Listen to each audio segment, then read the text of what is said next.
Hey, this is Pastor Dave, and this is your Monday Mojo. I hope you had a good weekend. I'm standing out here to tell you a story, as you can tell by my shirt, in the rain. Those of you who know me know that rain is one of my favorite things. So welcome to Monday Mojo this week. So I want to tell you a little story. Tell you a story about my grandfather, who I didn't really know all that well. His name was Lexi Glenn Buckner. And one of the things that my grandfather loved to do was grow roses.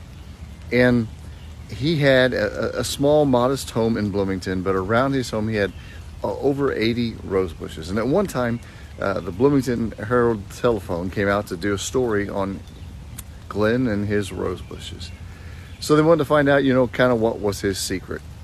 And along with pruning and feeding and all the kinds of things that go along with having a good rose bush, there was one secret that he had that made his rose bushes just beautiful. And so I have decided to be a rose grower. I like growing roses. And so I have bought some over the years and grown them, and I've practiced this secret from my grandfather. And I just recently purchased 3 new rose bushes. And there they are, about ready to go into the ground. But the secret that my grandfather would use when he would grow his roses is that he would bury into the ground about 3 feet down an old clay tile, one of those tubes. And then he would plant 3 rose bushes around it. And then he would, when he watered the rose bushes, he'd do it on the surface, but he'd fill up that tile with water. And then the water would just slowly seep down into the ground deep, and the rose bush roots would go deep into the ground, seeking that water. And it made for beautiful rose bushes. That got me thinking, water is this universal, right?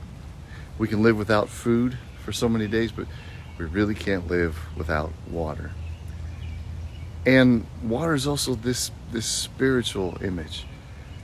Jesus says those who trust in him and come to him and will form this relationship with him will have water deep down within them, welling up. Deep down within them, welling up. Kind of like deep down where the roots are of the roses.